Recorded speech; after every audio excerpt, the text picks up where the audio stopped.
At my birthday dinner, she texted, "Go pack your bags, you're done." I stared at my phone, tears burning. But at her wedding, I walked in with proof that changed everything. The text came through at exactly 7:13 p.m. I was sitting at a corner table in Marcello's, the Italian restaurant where our family celebrated everything. Birthdays, graduations, engagements, anniversaries. The walls were covered in those warm amber lights that made everyone look softer, kinder than they really were. Vintage photographs of Sicily hung in ornate frames. The smell of garlic and fresh basil filled the air. My phone buzzed against the white tablecloth. I smiled, thinking it was another birthday message, maybe from my friend Sarah or one of my colleagues from school. It wasn't. "Go pack your bags, you have 30 days, don't make this harder than it needs to be. Rachel." My sister's name glowed on the screen like a wound. I read it once, twice, 3 times, the words didn't change. My hands started shaking. The fork I'd been holding clattered against my plate. Marinara sauce splattered across the white linen like blood. A few drops landed on my cream-colored blouse. I didn't even notice. Around me, my parents laughed. My aunt poured wine. My uncle was telling a story about a cruise they took last summer, something about losing his luggage in Barcelona. Normal. Everything was so devastatingly normal. Except my world had just tilted sideways. The restaurant hummed with conversation and clinking silverware. A couple at the next table was celebrating an engagement. The woman kept holding up her hand, watching her ring catch the light. Happy, oblivious. I wanted to scream.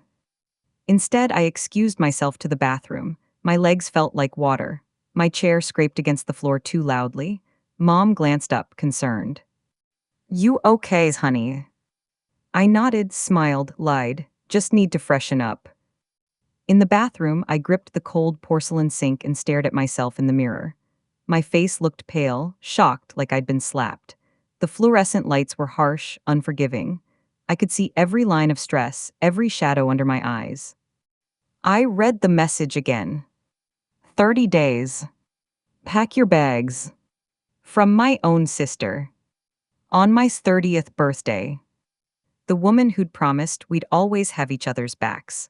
The woman I'd trusted more than anyone in the world. I splashed cold water on my face. It didn't help.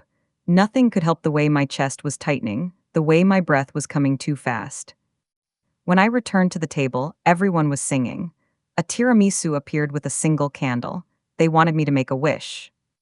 I closed my eyes and blew it out. I wished I'd never trusted her. Let me take you back, because none of this makes sense without understanding what we were. Rachel and I weren't just sisters, we were everything to each other once. When I was 7 and she was 9, we built a fort in our backyard using old bedsheets and garden stakes. It took us all afternoon. We draped the sheets over the swing set, secured them with clothespins, and filled the inside with pillows from our rooms.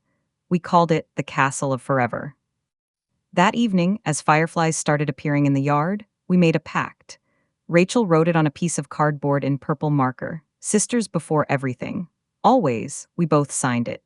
We pressed our thumbs in red paint and stamped them next to our names like a blood oath. We buried it in a jar in the backyard, under the oak tree. "Someday when we're old," Rachel said, "we'll dig it up and remember." I believed her. She was the brave one, I was the quiet one. That's how it always worked. She defended me from bullies in middle school. Melissa Carpenter had been making my life hell for weeks, mocking my clothes, spreading rumors, tripping me in the hallway. I came home crying more times than I can count. Rachel found out. The next day, she cornered Melissa after school. I don't know exactly what she said, but Melissa never bothered me again. When I asked Rachel about it, she just shrugged.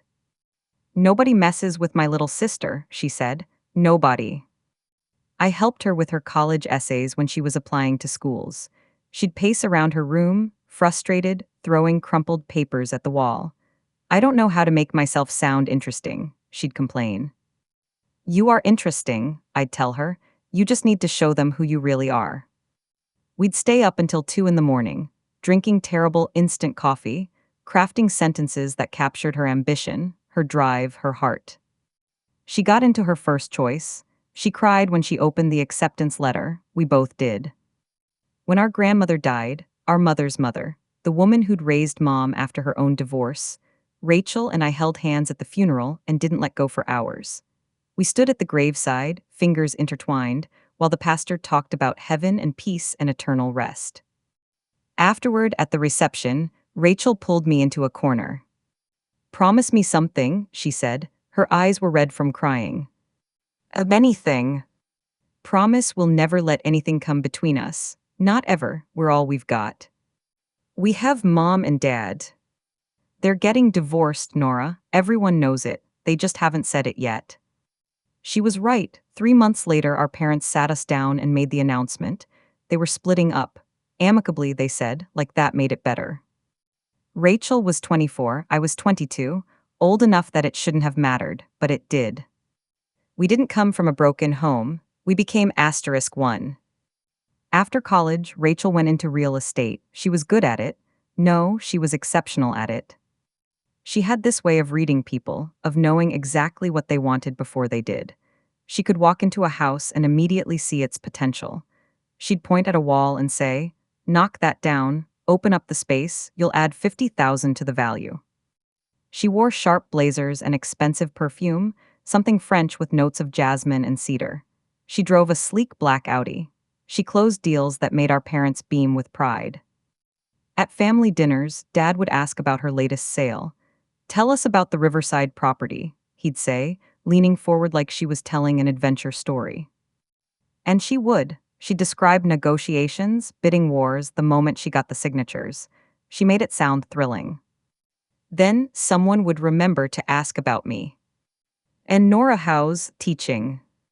That pause, that tiny hesitation before the word teaching, like they had to remind themselves what I did. I became a teacher, 3rd grade. I loved it. Genuinely loved it in a way that's hard to explain to people who have never experienced it. There's something magical about 8-year-olds. They're old enough to have real thoughts, real humor, real personalities, but they're still young enough to think you hung the moon. They believe in you completely. I loved the art projects taped to walls, paint splattered and imperfect. I loved the way a child's face lights up when something finally clicks, when math suddenly makes sense or they read a whole page without stumbling. I loved the notes they'd write. "Dear Ms. Nora, you are the best teacher in the whole world." But it didn't pay much. And Rachel never let me forget it. She never said it directly. She was too smart for that, but I could feel her judgment in 1,000 tiny ways. In the way she'd glance at my Target clothes when she wore designer labels. In how she'd mention her bonus checks. "Just got my Q4 bonus, 15,000, not bad." Then ask me about my salary like she'd forgotten. In the slight pause before she'd ask, "How's teaching going?" Like she was asking about a hobby, not a career. One time, we were at brunch. I mentioned needing to save up for a new laptop because mine was dying. "How much is a laptop?" she asked. "Like 500. "More like 1,000 for something decent." She blinked. "That's a lot for you, isn't it?" "For most people," I said, trying to keep my voice neutral. "Right, yeah," she sipped her mimosa. "I forget not everyone has disposable income." The words stung, but I swallowed them down with my Eggs Benedict and changed the subject. Still, we were close, or I thought we were. We'd meet for dinner every few weeks. We'd text regularly, memes, complaints about our parents, random thoughts. When Rachel had a bad day, she'd call me. When I had a bad day, I'd call her. We were sisters. That meant something. It was supposed to mean everything. 3 years ago, our grandmother's house was left to both of us. The little blue Craftsman on Maple Street. 2 bedrooms, 1 bathroom, a kitchen with vintage tile that Grandma never updated. The wraparound porch with the swing where we'd spent countless summer evenings. The garden out back where Grandma grew tomatoes, zucchini, and more basil than any human could use. The house where we'd spent every summer as kids, catching fireflies in mason jars and eating popsicles until our tongues turned blue and purple and red. Grandma Rose had bought it in 1972 for $28,000. She'd raised our mother there after our grandfather left.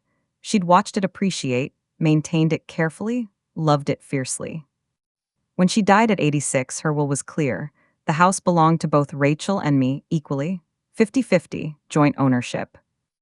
Mom sat us down to read the will. Rachel was already mentally calculating, I could tell. Her eyes had that focused look she got when she was thinking about real estate. The house is probably worth $500,000 now, she said. Maybe more. That neighborhood has gotten really desirable. Rachel, Mom said softly, your grandmother just died. I know, I'm just being practical. Practical, that was Rachel's favorite word. We talked about what to do with it. Rent it out maybe, or sell it and split the money. But Rachel had another idea.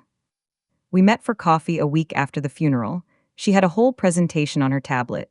Charts, neighborhood comps, market analysis. Here's what I'm thinking, she said, swiping through screens. The market's hot right now, but it's going to get even hotter. If we hold on to it for a year or two, we could see significant appreciation. Okay. But we can't just let it sit empty. That's money down the drain. Utilities, taxes, insurance, it adds up. So we rent it. Or, she looked at me, you could live there. I blinked, what? Your lease is up next month, right? You're paying what, $1,200 for that one bedroom? $1,350. Right, and you're not saving anything, you're just treading water. She said it kindly, but I heard the judgment underneath. If you moved into Grandma's house, you could save money. You'd just cover utilities and basic maintenance. I'd handle the taxes and insurance. Rachel, I can't just. Why not? It makes sense. The house needs someone in it. You need a place to live. I'm in real estate. I know how to manage property. Let me handle the business side. You just live there, keep it nice. And when we're ready to sell, we split everything 50-50. It did make sense. My apartment was small, dark, too expensive for what it was. The house was bigger, brighter, closer to my school, and it was Grandma's house. Every room held a memory. Just temporarily, I asked. Sure, until we figure out the market, no pressure. I should have gotten it in writing. I should have asked more questions. I should have known better. But she was my sister. I trusted her. God, I trusted her. So I moved in. It took me 2 weekends to pack up my apartment and transfer everything to the house on Maple Street. Rachel helped, actually. She drove her SUV, hauled boxes, complained about my book collection. Jesus, Nora, how many books does one person need? I'm a teacher, books are basically currency. She laughed, real laughter, the kind from when we were kids. For a moment, it felt like old times. I settled into the house slowly, carefully. I didn't want to change too much. It still felt like Grandma's space, and I wanted to honor that. But gradually, I made it mine. I painted the kitchen a warm yellow, the color of egg yolks in sunlight. I replaced the old cabinet hardware with brushed nickel pulls. I hung sheer white curtains that let the morning light pour in. I planted tomatoes in Grandma's garden, following the same pattern she'd used. Beefsteak, cherry, heirloom. I added basil, oregano, thyme. On weekends, I'd spend hours out there, hands in the dirt, feeling connected to something larger than myself. I hung fairy lights on the porch. I bought a new porch swing cushion in navy blue with white stars. I set up my record player in the living room and played the same old jazz records Grandma used to love. I made it a home again. Rachel would visit sometimes, always with her realtor's eye. She'd walk through rooms with her phone out taking notes. You should stage this better, she'd say, looking at my bookshelf.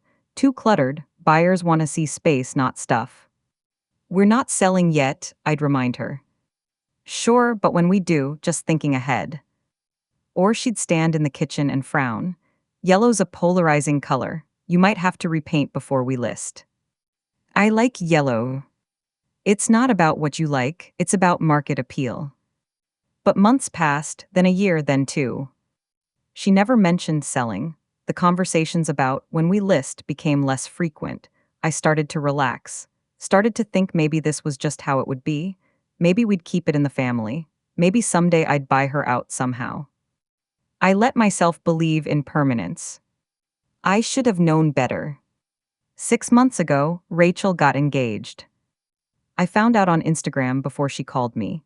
She posted a photo of her hand, diamond ring catching the light with the caption, "I said yes, ring sparkles engaged future wife." My phone rang 30 seconds later. Did you see? Did you see? She was breathless, giddy, more excited than I'd heard her in years. I saw, oh my God, Rachel, congratulations. She told me everything. How Marcus had proposed at sunset on a beach in Santa Barbara. How he'd gotten down on one knee, and her mind had gone blank, and all she could do was nod because she couldn't form words. Marcus, her boyfriend of 2 years, I'd met him maybe 4 times. He was impressive, I suppose. Tall, handsome, successful. He worked in finance, something complicated with investments and portfolios that I didn't fully understand. The kind of man who wore watches that cost more than my car and talked about wealth management at dinner parties. He was fine, polite, a little cold but fine.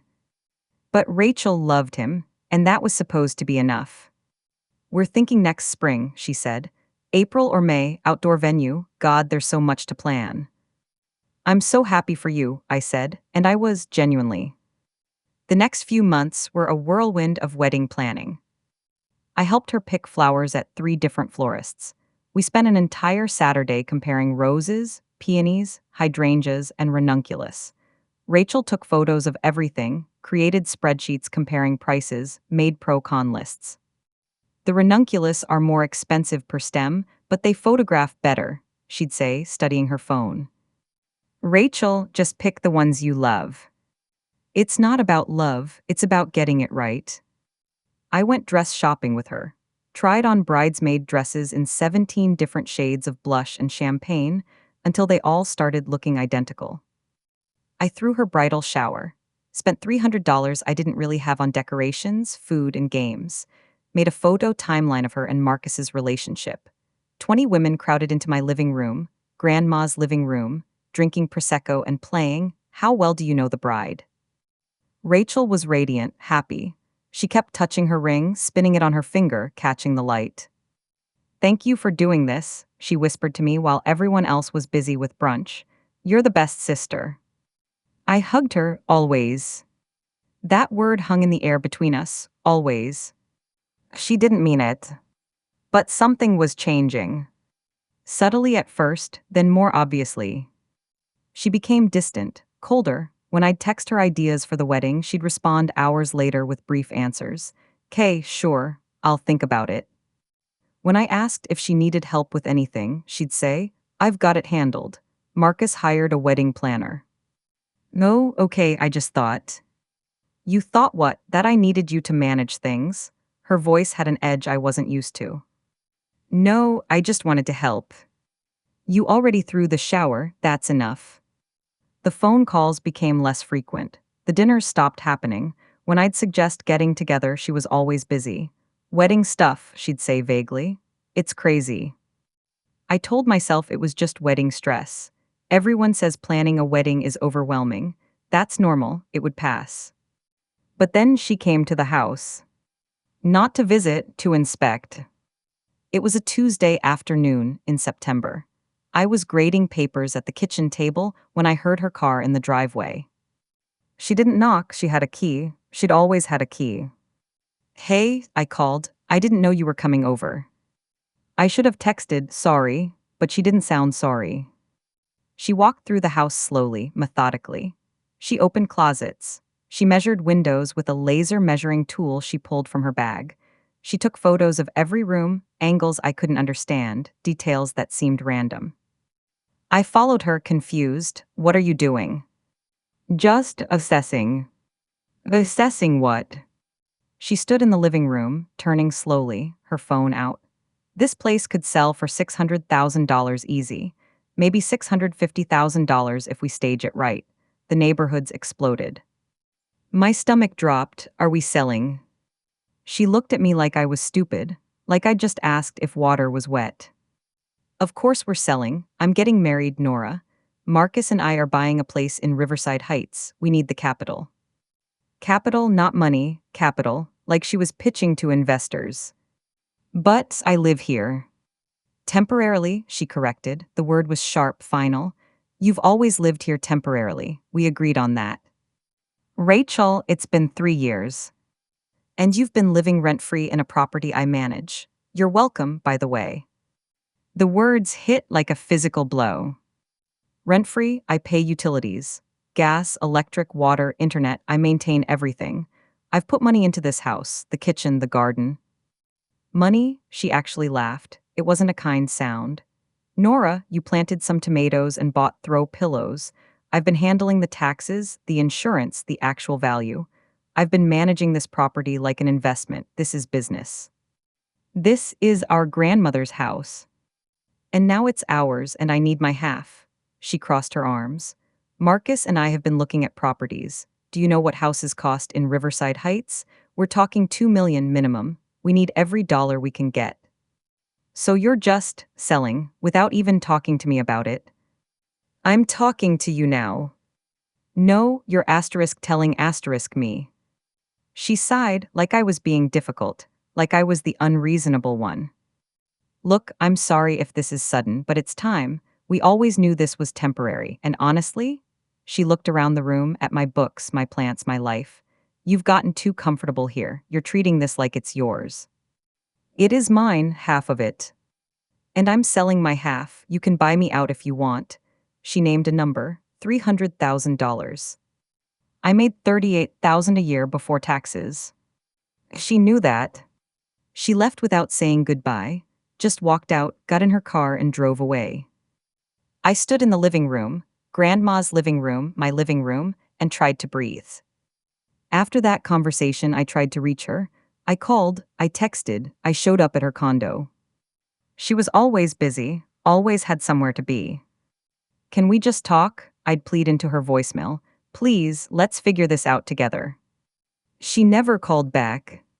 2 weeks before my birthday, I got a formal letter in the mail. The envelope was thick, official. My name and address in a typed label. Return address, Chen and Associates, Attorneys at Law. My hands shook as I opened it. Notice of termination of occupancy. Legal jargon filled the page. Whereas and therefore and pursuant to, words that felt like weapons.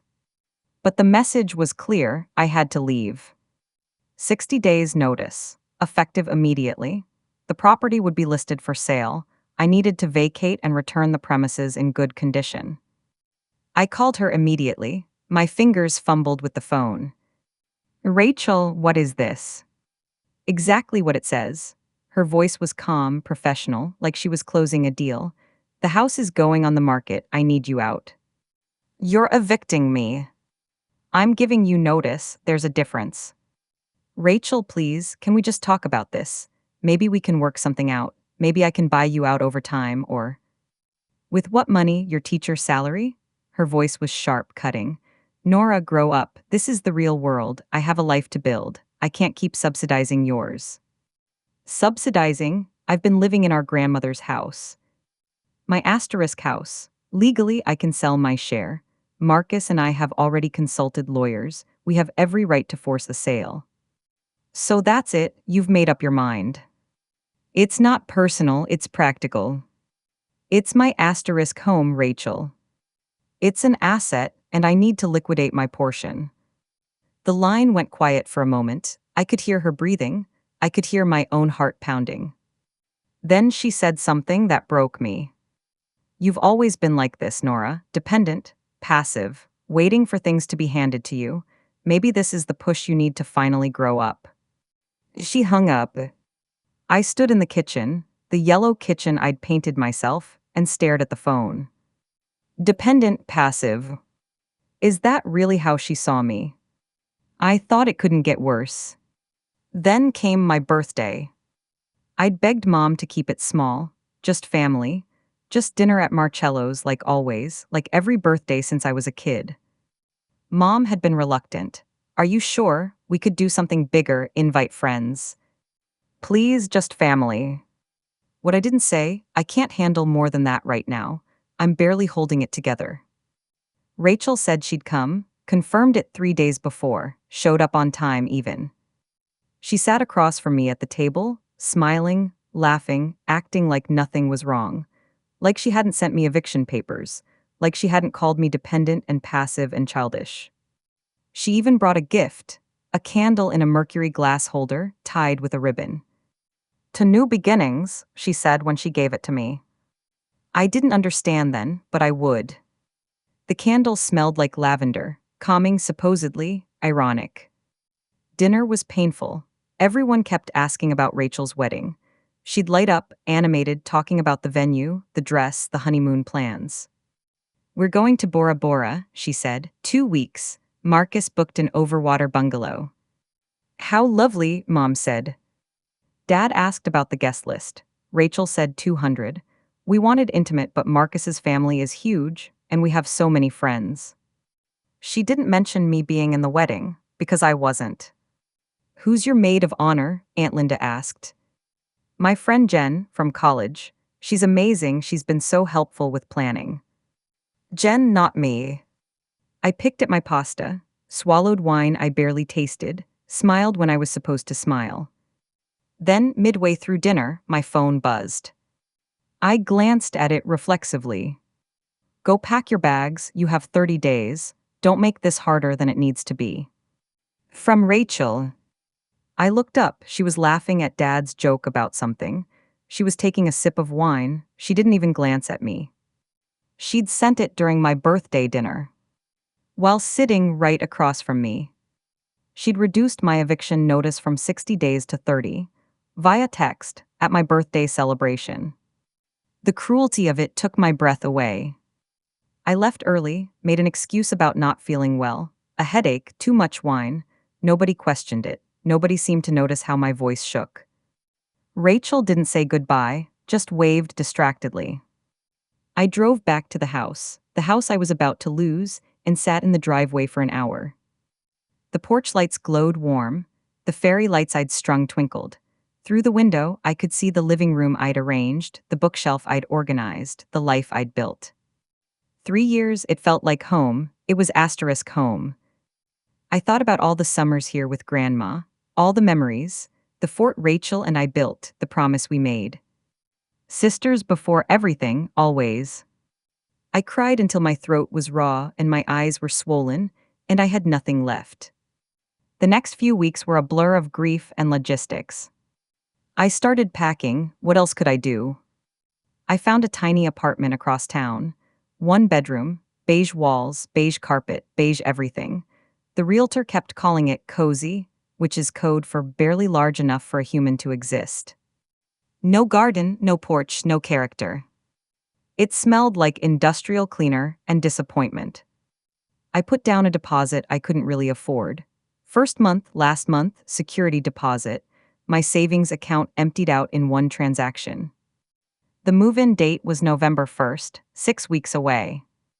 I told my parents. They were sympathetic but useless. Mom sighed heavily. "I wish you girls could work this out." "She's evicting me, Mom. There's nothing to work out." It just seems so sudden. It is sudden for me. She's been planning this for months. Dad cleared his throat uncomfortably. "Have you talked to a lawyer?" "With what money?" A silence. "You girls need to figure this out," Mom said again. "You're sisters." As if that mattered, as if that had ever protected me from this. They didn't want to take sides. They didn't want to confront Rachel. She was the successful one, the golden child, the one who'd made something of herself. And I was just Nora, the teacher, the soft one, the disappointing one. At school, I tried to keep it together. I'd stand in front of 22 third graders and teach them about fractions, about the water cycle, about kindness and sharing and treating each other with respect. The irony wasn't lost on me. But kids notice everything. "Ms. Nora, why do you look sad?" a little boy named Daniel asked one afternoon. We were working on art projects, fall trees made with tissue paper. He looked up at me with those big, worried 8-year-old eyes. I forced a smile. "Just tired, sweetheart." "My mom says that when she's sad," he said seriously, "but she means sad. Kids, they see right through you."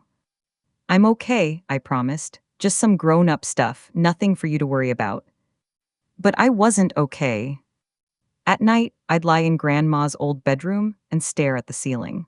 the same ceiling I'd stared at during summer vacations as a kid, the same water stain in the corner that looked like a rabbit if you tilted your head right. I'd think about Rachel's words: dependent, passive, waiting for things to be handed to you. Was she right? Had I been naive? Had I been stupid to trust her? Maybe I deserved this. Maybe I'd been living in a fantasy, thinking I could stay here forever, thinking things would work out, thinking my sister loved me more than she loved money. One evening, I was packing up Grandma's closet. Most of her things had been gone for years, donated or divided among family, but there were still some boxes on the top shelf, things nobody had bothered to sort through. I pulled down a shoebox. It was old, the cardboard soft with age. The lid said Florsheim in faded script. Inside were letters, photos, a pressed corsage from some dance, receipts and ticket stubs and the detritus of a life lived, and legal documents from when Grandma set up her will. I almost tossed it, almost put it in the donation pile without looking. But something made me pause. I sat down on the closet floor and started reading. There were letters from Grandma to various lawyers, drafts of her will, crossed out and revised, notes in her handwriting about who should get what. Again then, an envelope addressed to me, my name in Grandma's shaky handwriting, the letters slanted and uneven. The envelope wasn't sealed. Inside was a letter on her personal stationery, pale blue with her initials embossed at the top, and a folded document. My hands shook as I opened it. My dearest Nora, if you're reading this, I'm gone. I hope the house brings you joy. I left it to you and Rachel equally because I believed you'd take care of each other. But I know Rachel. She's my granddaughter and I love her, but I know her. She's ambitious. She's strong, sometimes too strong. She's so much like her father, your grandfather, and that worries me. I've watched her over the years, the way she looks at things like chess pieces, the way she calculates. She's going to do well in life, your sister. She's going to be successful and rich and impressive. But I worry she'll forget what matters. And I worry she'll hurt you, eventually. Not because she's cruel, but because she won't see you as a person.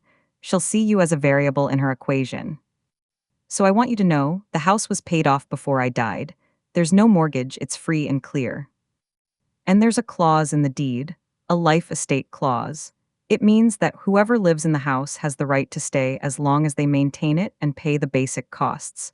I added this to protect you. I had a feeling you might need it. The clause is legal and binding. I made sure of it. My lawyer, Patricia Chen, helped me draft it. She's good, people. If you ever need help, her number is on the back of this letter. Don't let anyone make you feel small, Nora. Not even your sister, especially not your sister. You have more strength than you know. You get that from your grandmother. Love always. Grandma Rose. P.S. Check the deed. It's all there in black and white. The house is yours as long as you want it. My hands were shaking so hard I could barely read. I pulled out the attached document. It was a copy of the deed to the house. And there it was, in legal language, witnessed and notarized. A life estate clause. As long as I lived in the house and maintained it, I had the legal right to stay. Rachel couldn't evict me. She'd lied, or she didn't know, or she'd hoped I wouldn't find out. I sat on the floor of that closet for a long time, holding Grandma's letter. My first thought was relief, pure, flooding relief. I could stay, I had a home, I didn't have to leave.